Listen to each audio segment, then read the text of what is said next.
नमो नारायणाय। नारायणं नमस्कृत्य नरं चैव नरोत्तमं देवीं सरस्वतीं व्यासं ततो जयमुदीरयेत्। संस्कार नेपाल युट्युब च्यानललाई निहालेर बस्नुभएका सम्पूर्ण दर्शकवृन्दहरूमा हार्दिक ओमको नमन टक्र्याउँदछौँ। यहाँहरू समक्ष चौमासामा श्रीमद् भागवत महापुराणको कथा रहस्यलाई लिएर उपस्थित हुँदै जाने क्रममा हामीहरू आज पनि उपस्थित भइसकेका छौँ। प्राविधिकमा हुनुहुन्छ मिलन पहाडी, त्यस्तै म यहाँहरू समक्ष उपस्थित भएको छु पण्डित बन्धुराज खनाल। आउनुहोस्, आज त्रयोदशो अर्थात् 13 दिनको कथा 13औं अध्यायलाई लिएर यहाँहरू समक्ष उपस्थित हुनेछौँ। 12औं अध्यायमा भगवान प्रभु परमात्माले सबै महापञ्चपाण्डवहरूको रक्षाका कुराहरू, त्यस्तै अश्वमेध यज्ञ आयोजना गराउनु भयो। 3टा अश्वमेध यज्ञहरू सम्पन्न भए। त्यस्तै युधिष्ठिरले आफ्ना प्रजाहरूलाई आफ्ना सन्ततिसरी पालन गर्नुभयो। यही प्रकारले चलिराखेको थियो। अनि गएर भगवान श्रीकृष्ण सम्पूर्ण यज्ञहरू सम्पन्न गराइसके पछाडि राजा युधिष्ठिर, द्रौपदी र अरू बन्धुबान्धवहरूसँग अनुमति लिएर अनि भगवान चाहिँ अर्जुनका साथमा, यादवहरूका साथमा द्वारकातर्फ सवारी गर्नुभएको थियो। 13औं अध्यायमा चाहिँ शौनक आदि गरिएका सबै ऋषि प्रणालीहरूसँग भगवानको कथा महिमाको विषयमा श्रवण गर्न बसेका अत्यन्त आतुर भएका सुतजीले कथा बताइराख्नु भएको छ। कथा सबैलाई वाचन गर्नुभएको छ। शौनक आदि गरिएका ऋषिहरूले चाहिँ श्रवण गरिराख्नु भएको छ। यही प्रकारले अहिले सुतजीले के भन्नुभयो त नि भन्दाखेरिमा विदुरजी चाहिँ दुर्योधनको कठोर वचनले विरक्त भएर तीर्थयात्रा गर्नको लागि निक्लिएका। यात्रामा उनले मैत्रेयजीबाट आत्मतत्त्वको ज्ञान प्राप्त गरे। आत्मज्ञान के हो? आत्म सम्बन्धीको चिन्तन, ब्रह्म सम्बन्धीको चिन्तन जब आत्मतत्त्व ज्ञानको प्राप्त गरेका थिए। यस ज्ञानबाट आफूले जान्न खोजेको सबै वस्तुको ज्ञान भएकोले, अर्थात् जान्नुपर्ने केही कुरा बाँकी नरहेकोले उनी हस्तिनापुर फर्किए। विदुरले कौशराव मैत्रेयसित जति प्रश्न गरेका थिए तिनमा अलिकति प्रश्नको उत्तर सुन्दैमा उनलाई भगवान श्रीकृष्णका श्रीकृष्णप्रति अनन्य भक्ति जाग्यो। तसर्थ अरू प्रश्न उत्तर सुन्नै आग्रह रहेन। अरू प्रश्नको सुन्ने खासै त्यो भावना रहेन, किन भन्दा भगवानको चाहिँ त्यो भक्ति भाव धारा बगेर जान लाग्यो। भक्ति बग्दै गइसके पछाडि त्यसै भक्तिमा ऊ चाहिँ बग्न लाग्यो। अनि गएर भगवान परमात्माप्रतिको अत्यन्त भक्ति भावना जाग्दै गइसके पछाडि हे शौनक आदि गरिएका ऋषिहरू आफ्ना शरीर विदुर आएको थाहा पाएपछि भाइहरूसहित धर्ममा अत्यन्त धार्मिक सत्यवादी जुन युधिष्ठिर, धृतराष्ट्र, युयुत्स, सञ्जय, कृपाचार्य, कुन्ती, गान्धारी, द्रौपदी, सुभद्रा, उत्तरा, कृपी, पाण्डव परिवारका सबै पुरुष तथा नारीहरू तथा अरू स्त्रीहरू पनि आफ्ना छोराहरूसहित बडो प्रसन्न भएर मृत शरीरमा प्राण आए जस्तो अनुभव गरेर उनलाई चाहिँ भेट्न भनी आए। यथा योग्य सम्बन्ध अनुसार सबैले आलिङ्गन प्रणाम विदुरलाई सम्मान पनि गरे। एवं विरहको बेलामा उत्कण्ठा सम्झिएर आँखाबाट प्रेमको आँसु बगाउन लागे। महाराज युधिष्ठिरले पनि आसनमा बसालेर उनको ठुलो सत्कार गरे। भोजन आदिबाट निवृत्त भइसके पछाडि सबै कुराहरू सन्चो बिसन्चो पनि भयो। भोजन आदि सबै कुराहरू निवृत्त भइसके पछाडि आराम गर्न लागेका बेलामा युधिष्ठिरले सबैको अगाडि अत्यन्त नम्र भावसँग निहुरिएर उनलाई भन्न लागे, काका। युधिष्ठिरले भन्नुहुन्छ, जसरी चराले पखेटा मुनि राखेर आफ्नो फुलको स्याहार सम्हार गर्दछ, त्यसै गरी तपाईँले पनि हामीहरूको आफ्नो छत्र छायामा पालन पोषण गर्नुभएको पनि हो। अनेक बाजी हामीलाई तथा हाम्री आमालाई विषदान र लाक्षा भवनको अग्नि इत्यादि आपत्तिबाट बचाउनु भएको थियो। यी सब कुरा तपाईँ कहिले सम्झनु छ त? तपाईँ कहिले सम्झनु त हुन्छ? यस्तो विषयमा तपाईँलाई कहिले भावना आउँछ कि आउँदैन? पृथ्वीमा भ्रमण गर्दा तपाईँले कुन वृत्ति लिएर आफ्नो जीविका चलाउनु भयो र अहिलेसम्मका पृथ्वीका कुन कुन मुख्य तीर्थ एवं क्षेत्रको सेवन गर्नुभएको थियो? हे भगवान्, तपाईँ जस्ता महात्माहरू, भाग्यवानका प्यारा भक्तहरू, भगवानका चाहिँ प्यारा भक्तहरू त स्वयं तीर्थ स्वरूप नै हुनुहुन्छ। तपाईँ हाम्रो लागि तीर्थै हो। तसर्थ तपाईँहरू हामीलाई र हामीलाई पवित्र गर्न कुनै त्यस्ता कुराहरू हामीलाई भनिदिनुहोस्। तपाईँहरू कस्ता हुनुहुन्छ त नि भन्दाखेरिमा पापीहरूद्वारा कलुषित तीर्थस्थानलाई अन्तःकरणमा रहनुभएको ज्ञानरूप भगवानद्वारा पवित्र गर्न जान्नुहुन्छ तपाईँहरू। हे काका, तीर्थयात्रा गर्दाखेरिमा द्वारकामा पनि अवश्य पाल्नुभएकै होला। द्वारका त्यहाँ एक मात्र श्रीकृष्णलाई आफ्नो आराध्य देव सम्झने हाम्रा सरिता एवं बन्धु यादवहरू बस्दछन्। यिनीहरू आफ्नो सहर द्वारकामा कुशल छन् कि छैनन्? स्वयं आफूले त्यहाँ गएर नदेखेको भए तापनि कसैको मुखबाट त अवश्य पनि सुन्नुभयो होला। तपाईँले त्यसको विषयमा केही थाहा पाउनुभयो कि भएन? मैले यसरी सोध्न लाग्नुभयो।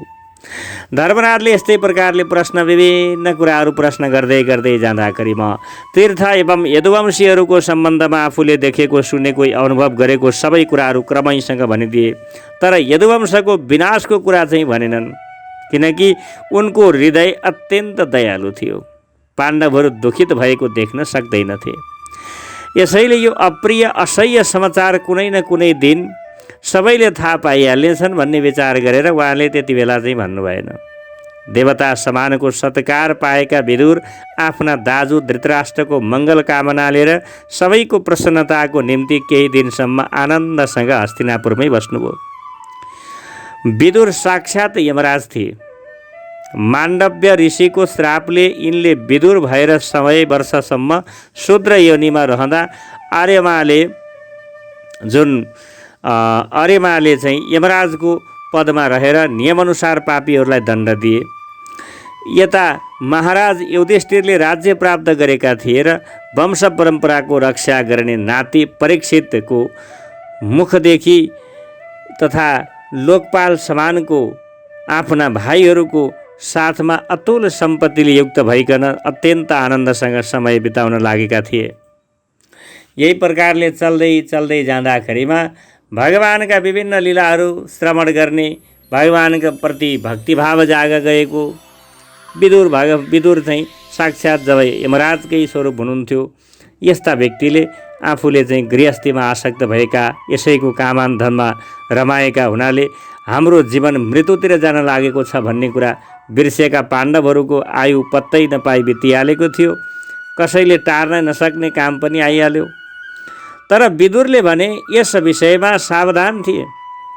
अतः कालको गति देखेर उनले दाजु धृतराष्ट्रलाई भने, हे महाराज, हेर्नुहोस्, अब अत्यन्त भयङ्कर समय आउन लागेको छ। तसर्थ छिट्टै यहाँबाट निस्कनुहोस्।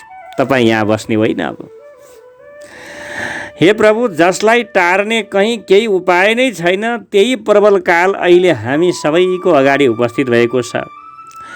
यी काल भगवान आएपछि जीवले आफ्नो अत्यन्त प्यारो प्राणदेखि पनि तुरुन्तै तत्कालै अलग हुनुपर्दछ भने धन जन आदि गरिएका अरू विषयको त केही कुरै भएन। हामी यहाँ संसारमा भुल्ने गर्छौँ नि।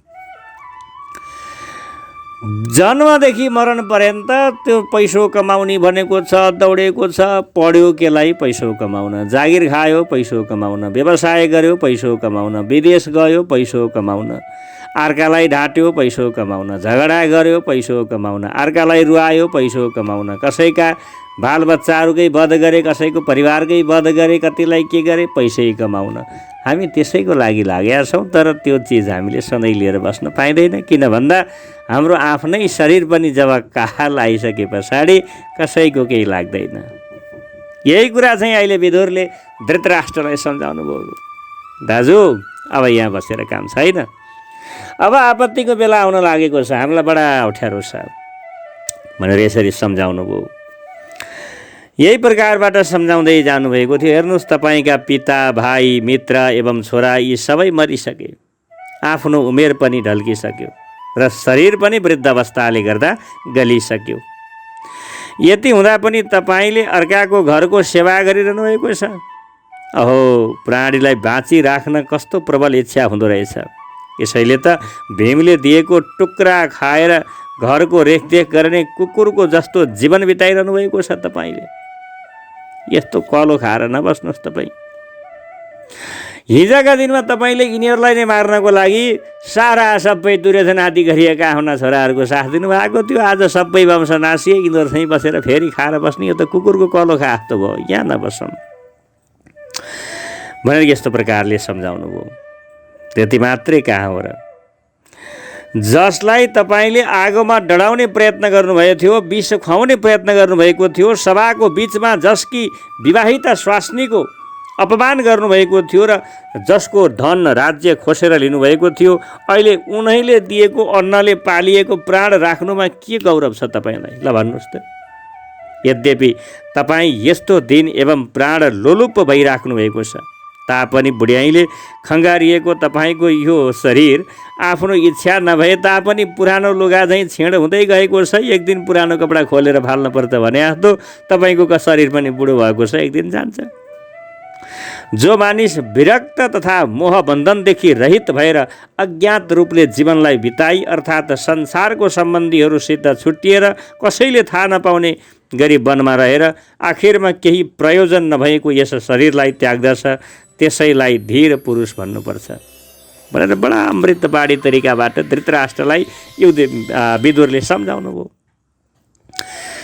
जो आफ्नै विचारले अथवा अर्काको उपदेशले यस संसारलाई दुःखरूप सम्झेर यसदेखि विरक्त भई अन्तःकरणलाई आफ्नो वशमा गराएर तथा हृदयमा भगवानलाई धारणा गरेर घरबाट सन्यास लिन वनतिर लाग्दछ, त्यही नै पुरुषहरूमध्येको श्रेष्ठ हुनेछ। अब जुन समय आउनेछ त्यसमा मानिसहरूको गुण प्राय घटेर नै जानेछ। तसर्थ आफ्ना बन्धुवर्गले थाहा नपाउने गरी यहाँबाट उत्तराखण्डतिर लागिहाल्नुहोस्। यसपछि राजा अजमिड जुन अजमिडको वंशमा उत्पन्न भएका राजा धृतराष्ट्रको आफ्ना भाइ विदुरको उपदेशले गर्दाखेरिमा ज्ञानरूपी नेत्र खोल्न लागे। ओहो, मेरो भाइले त आज ठिकै भन्दैछ, आज मैले यो कुरा चाहिँ गर्नै पर्ने कुरा भाइले सम्झायो भनेर आफ्ना भाइबन्धुपट्टिको सदृढ स्नेहपासलाई चुडाली उनै विदुरले देखाएको मोक्ष मार्गतर्फ लाग्न घरबाट निस्किहाले। त्यस्तै सुबलकी छोरी पतिव्रता साध्वी गान्धारी पनि आफ्ना पतिदेवलाई जान लागेको देख्दाखेरिमा उनको पछि पछि हिमालयतिर लागिन्।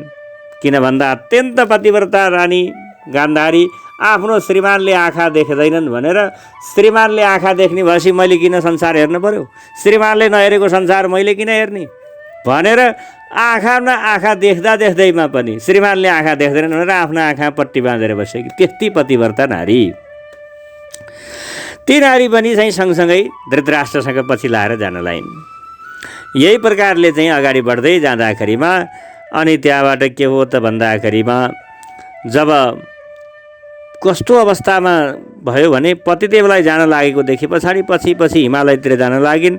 जतिको वीर पुरुषलाई लडाइँको मैदानमा आफ्ना शत्रुद्वारा गरिएको न्याययुक्त प्रहारबाट आनन्द हुन्छ, त्यत्तिकै सन्यासीहरू पनि हिमालयतिर जाँदा प्रसन्न हुन्छन्।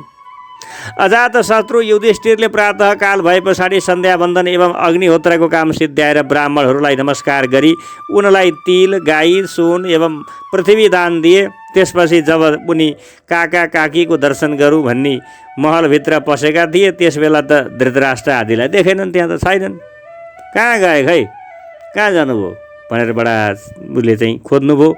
आत्तिएर बडा खोज्दै खोज्दै जाने बेलामा त्यहाँ बसिराखेका सञ्जयसित सोध्नुभयो, हे सञ्जय, मेरा वृद्ध एवं आँखा नदेख्ने काका धृतराष्ट्र छोरा मारिनाले व्याकुल भए कि काकी र मेरा परम हितैषी काका विदुर कता लाग्नुभयो, कहाँ जानुभयो भनेर सोद्धाखेरिमा आफ्ना बन्धु वर्गमा मारिएकोमा दुखित भइराख्नु भएको उहाँले म दुर्बुद्धिबाट कुनै अपराधको शङ्का गरेर माता गान्धारीको साथसाथै गङ्गा माता हम्फाल्नु भएन। पिता पाण्डुको मृत्युपछि हामी ससाना बालकहरूको उहाँहरूले हामीमाथि ठुलो प्रेम भएकोले ठुला ठुला विपत्तिबाट रक्षा गर्नुभएको थियो। ती हाम्रा दुवै काका यहाँबाट कता लाग्नुभयो होला। कठै बिचरा युधिष्ठिरको मन सधैँ प्रेम भावना, सधैँ आफ्नो दुश्मनको पनि, आफ्नो अहित गर्ने व्यक्तिहरूको पनि हित चाहने त्यस्ता युधिष्ठिर अनि काका विदुर र युधिष्ठिरको चिन्ताले व्याकुल हुन थाल्नुभयो। कहाँ जानुभयो मेरो काका, कता जानुभयो मेरो काका काकी, यसरी चिन्ताले व्याकुल हुँदै हुनुहुन्थ्यो। त्यही बेलामा सञ्जयमाथि धृतराष्ट्रको ठुलो कृपा एवं स्नेह थियो। तसर्थ आफ्नो मालिकलाई नदेख्दा उनी पनि विरहले यस्तो आकुल व्याकुल भएका थिए कि उनले केही उत्तरै दिन सकेनन्। केही बेरपछि बुद्धिद्वारा मनलाई स्थिर गराएर उनले हातले आँखाको आँसु पुछेर आफ्ना मालिक धृतराष्ट्रको स्मरण गर्दै युधिष्ठिरलाई भन्न लागे। सञ्जयले भन्छन्, हे धर्मराज, मलाई तपाईँका दुवै काका र गान्धारीको विचारले कहाँ गएका हुन् सो कुरा थाहा चाहिँ छैन। हे महाबाहु, मलाई त ती महात्माहरूले ठगी पो गरेछन् त, मलाई झुक्क्याएर हिँडेछन्, कहाँ गए थाहै छैन। सञ्जयले यस्तो प्रकारसँग गरिरहेका बेलामा तुम्बरु गन्धर्वको साथमा भगवान् नारदजी त्यहीँ आइपुग्नुभयो। भाइहरूको साथसाथै उठेर राजा युधिष्ठिरले उहाँलाई प्रणाम गरेर सम्मान गर्दै उहाँसँग सोधे। युधिष्ठिरले सोध्नुहुन्छ, मेरा दुवै काकाहरू छोराहरूको मृत्युको शोकले व्याकुल हुनुभएकी तपस्विनी माता गान्धारी यहाँबाट कता जानुभयो, कहाँ जानुभयो, मैले केही पनि थाहा पाइनँ। जसरी समुद्रमा बाटो बिराएको जहाजलाई बाटो देखाउने नविक हुन्छ, त्यसै गरी यस अपार शोक सागरबाट हामीलाई पार लगाउने तपाईँ नै हुनुहुन्छ। युधिष्ठिरको यस्ता कुरा सुने पछाडि देवर्षि नारदले, मुनिहरूमध्येमा पनि अत्यन्त श्रेष्ठ देवर्षि नारदले भन्न लाग्नुभयो। नारदजी के भन्नुहुन्छ भन्दा, हे राजन, कसैको निम्ति पनि शोक नगर, किनकि यो सम्पूर्ण जगत उनै ईश्वरको अधीनमा छ। जुन ईश्वरको आज्ञा यी सम्पूर्णको लोक र लोकपालहरूले पालन गरिरहेका छन्, उनै एकमात्र कालस्वरूप भगवान्ले सबै प्राणीहरूको परस्परमा संयोग र वियोग गराउनुहुन्छ। भगवान्ले मिलन गराइदिनुहुन्छ, भगवान्ले बिछोड गराउनुहुन्छ, तिमी केका चिन्ता गर्छौ यहाँ भनेर चाहिँ देवर्षि नारदले बडा आनन्दसँग सम्झाइदिनु भयो, बुझाइदिनु भयो। त्यही प्रकारले चाहिँ जसरी गोरुले लामो डोरीले बाँधिएर तथा सानो डोरी नाकमा नाकी लगाएर आफ्नो मालिकको भारी बोक्दछन्, त्यसै गरी मानिसहरू पनि वर्ण आश्रम आदि गरिएका अनेक नामले वेदरूपी डोरीमा बाँधिएर ईश्वरको आज्ञा अनुकरण गर्दछन्। जसरी यस संसारमा बालकहरूको इच्छा अनुसार खेलौनाहरूको संयोग वियोग हुन्छ, त्यसै गरी ईश्वरको इच्छाले नै मानिसहरूको मिलन तथा बिछोड हुन्छ। यो संसारमा मिलन गराउने पनि भगवान् हुनुहुन्छ, बिछोड गराउने पनि भगवानै हुनुहुन्छ। यहाँ उहाँकै इच्छाले यो संसार जगत चलेको छ, तिमी केका पेर मान्छौ यहाँ? भगवान्ले देवर्षि नारदले यस्तो प्रकारसँग विरक्त भरिएका वैराग लाग्दा कुराहरू सम्झाउँदै जानुभयो। यस संसारलाई जीव रूपले अविनाशी, देह रूपले नाशवान तथा ब्रह्म रूपले नाशवान अविनाशी यी दुवै भावले रहित भएको मान्दछौ भने यिनमा कुनै दृष्टिले पनि तिमीले काका काकीको निम्ति शोक गर्नु उचितै छैन। तिम्रो शोकको कारण त अज्ञानले उत्पन्न भएको यो स्नेह मात्र हो। तसर्थ हे प्रिय, मेरा असहाय दिन दुखी काका काकी म बिना कसरी रहलान् भन्ने अज्ञानले गर्दाखेरिमा उत्पन्न भएको यो व्याकुलपना छाडिदिनुहोस् अब तपाईँले। यो पञ्चभौतिक शरीर काल कर्म र गुणको अधीनमा छ। आफै त अर्काको वशमा परेको यसले कसैको रक्षा गर्न सक्ला त? सक्दैन। यो आफै अर्काको वशमा छ। जो स्वयं सर्पको मुखमा परेको छ त्यसले कसरी अर्काको रक्षा गर्ला? हात भएकाहरूका लागि हात नभएकाहरू, चौपायाको निम्ति खुट्टा नभएकाहरू, तृणादि र ठुला जीवका लागि साना जीवहरू आहारा भइसकेका छन्। यस प्रकारसँग यस संसारमा एउटा जीव अर्को जीवको जीवनको कारण भएको छ। एउटा जीव बाँच्नको लागि अर्को जीव मर्छ। यहाँ यो संसार प्रकृतिको नियम हो। यही प्रकारले चल्दै जाँदाखेरिमा यस प्रकारसँग यहाँ चाहिँ संसारमा एउटा जीव अर्को जीवको जीवनको कारण छ, अर्थात् सबैका सबै मृत्युग्रस्त भइराखेका छन्। तर हे राजन, समस्त जीवको बाहिर भित्र सबै आत्माका आत्मा भएका उनै एक मात्र स्वयं प्रकाश भगवान छन्। मायाद्वारा उनी अनेक प्रकारका रूपमा प्रकट भइराखेका छन्। त्यस्तै यी सबैमा तिमी केवल उनैलाई हेर। हे महाराज, समस्त प्राणीलाई जीवनदान गर्ने उनै भगवान अहिले देवद्रोहीहरूको विनाश गर्न यस पृथ्वी तलमा काल रूपले अवतीर्ण भएका छन्। यिनले देवताहरूको काम पुरा गरिसके, बाँकी काम गर्ने मौका हेरिरहेका छन्। तसर्थ तिमीहरू पनि जबसम्म भगवान यी पृथ्वी तलमा रहन्छन् तबसम्म पर्खिराख। यस्तो प्रकारले सम्झाइदिनु भयो। महाराज धृतराष्ट्र भाइ विदुर तथा आफ्नी महारानी गान्धारीको साथमा हिमालयको दक्षिण भागमा रहेको ऋषिहरूको आश्रममा गएका छन्। यस ठाउँमा सप्तऋषिहरूलाई प्रसन्न गराउन श्री भागीरथी आफूलाई 7 भागमा विभक्त गराएर 7 धाराको रूपमा बगेकी छन्। यसै कारण यो ठाउँ सप्तस्रोतको नामले विख्यात छ। त्यहाँ उनी त्रिकाल स्नान गरी विधिपूर्वक अग्निहोत्र गर्दछन् र केवल पानी पिएर यस प्रकारका कामनादेखि रहित भई शान्त चित्तले बस्दछन्। यसरी बुझ है त। यहाँ के छ त नि भन्दाखेरिमा यो आसन तथा प्राणलाई जितेर मनसहितको 6वटै इन्द्रियलाई उनले दमन गरेका छन्। भगवानलाई निरन्तर स्मरण गरेका छन्। उनका सत्वगुण, रजगुण, तमोगुणबाट उत्पन्न काम, क्रोध आदि मलहरू नष्ट भइसकेका छन्। उनले अहङ्कारलाई बुद्धिसँग जोडी फेरि त्यसलाई क्षेत्रज्ञ साक्षी चेतनामा लीन गराइदिएका छन् र त्यसमा साक्षी चेतनाको उसमा चाहिँ आधार शुद्ध ब्रह्मसँग ठिक त्यस्तै एकता गराइदिएका छन्। जस्तो कि घटाकाशलाई नष्ट गरेर त्यसलाई महाकाश रूपसित एक गराइन्छ, यस प्रकारसँग उनले समस्त इन्द्रिय तथा मनलाई आफ्नो अधीनमा गराई सम्पूर्ण भोग त्यागिदिएका छन् र मायाको गुणबाट हुने वासनालाई शान्त गरिदिएका छन्। तसर्थ अहिले उनी रुखको ठुटो जस्तै गरी निश्चल भावले बसिरहेका छन्। अब तिमी उनलाई फर्काउने विचारले त्यहाँ गएर समस्त कर्मबाट सन्यास लिएका उनको बाटोमा बाधा पार्ने काम नगर। हे युधिष्ठिर, आजको 5औं दिनमा उनी आफ्नो शरीर त्यागिदिनेछन् र त्यो शरीर जलेर खरानी हुनेछ।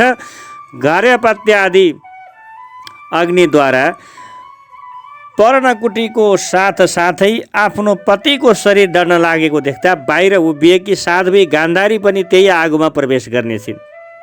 हे युधिष्ठिर, यो आश्चर्य देख्दा राजाको मोक्ष भएकोमा हर्षित र वियोग हुनाले दुखित भएका विदुर तीर्थयात्राको लागि त्यहाँबाट प्रस्थान गर्नेछन्। यति भनेर नारदजी तुम्बरुका साथमा स्वर्गलोकतिर सवारी हो। यता धर्मराज युधिष्ठिरले पनि उनको उपदेशलाई हृदयमा धारण गरी शोक गर्न छाडिदिनु भयो। यहाँ राजा युधिष्ठिरलाई सम्झाएको बहानामा तपाईँ हामीलाई देवर्षि नारदले सम्झाइरहनु भएको छ। यो बुझ्नै पर्ने कुरा छ। हामी यो संसारको नियममा बडा अचम्म कस्तो छ भन्दाखेरिमा कसैसँग मिलनमा खुसी र बिछोडमा दुखी, यो हाम्रो नियमै जस्तो छ। हामी एक प्रकारको यस धरतीमा पाहुना नै हो। यहाँ आउँदाखेरिमा माताको गर्भबाट एक्लै पृथ्वीमा आउँछौँ र जाने बेलामा पनि चितामा एक्लै चढ्छौँ, एक्लै प्राण छोड्छौँ।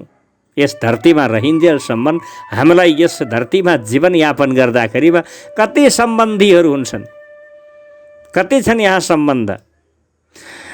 पहिलो सुरुमा त जीवन सङ्गिनी, जीवन साथी भन्यो। छोरो मान्छेले छोरी मान्छेलाई, छोरी मान्छेले छोरो मान्छेलाई जीवन साथी बनाए। यिनीहरूकै माध्यमद्वारा विभिन्न खालका छोराछोरीहरू पैदा गर्यो। अनि त्यस पछाडि त्यहाँ को सम्धी, को सम्धिनी, को दिदी, को भिनाजु, को नाता कोता, यी मामा माइजू, यी अनेक खालका नाता कोताहरू भए। यी सम्बन्धी नाताहरू कुटुम्बीहरू भए। त्यस पछाडि यो शरीरलाई पालन पोषण गर्ने भनेर चाहिँ हामीले विभिन्न खालका पैसा कमाउने, धन जोड्ने, सम्पत्ति जोड्ने, घर घडेरी, मोटर गाडी, विलासता, यो शरीरलाई सुख दिने भनेर विभिन्न खालका विलासमा हामीहरू दौडिन थाल्छौँ, विभिन्न रागमा हामीहरू दौडिन थाल्छौँ। अनि त्यस पछाडि आस्ते आस्ते यो शरीर बुढो हुन्छ। कतिको शरीर त बिचरा त्यो कामना पूर्ति गर्नको लागि दौडिँदा दौडिँदैमा दुर्घटना भएर बित्छ।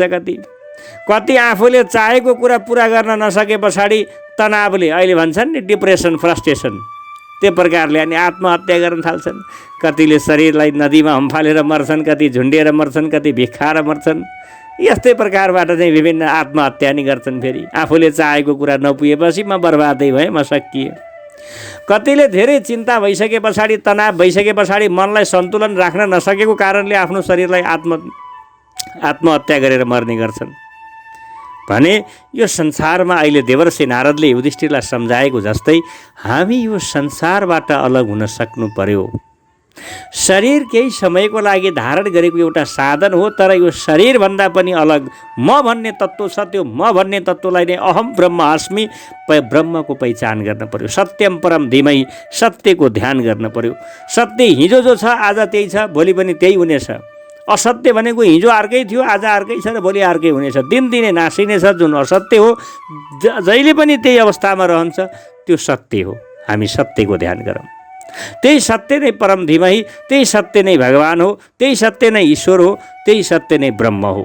यसरी चिन्तन गरौँ भन्दै आज भने यहाँहरू माझबाट अहिले 13औं अध्यायबाट बिदा हुने बेला भएको छ। हामी फेरि 14औं अध्यायमा यहाँहरू समक्ष उपस्थित हुने प्रतिबद्धता गर्दै अहिलेको लागि भने बिदा हुन चाहन्छौँ। आज्ञा दिनुहोस्। हरि ओम। पूर्णमदः पूर्णमिदं पूर्णात् पूर्णमुदच्यते पूर्णस्य पूर्णमादाय पूर्णमेवावशिष्यते। ओम शान्तिः शान्तिः शान्तिः।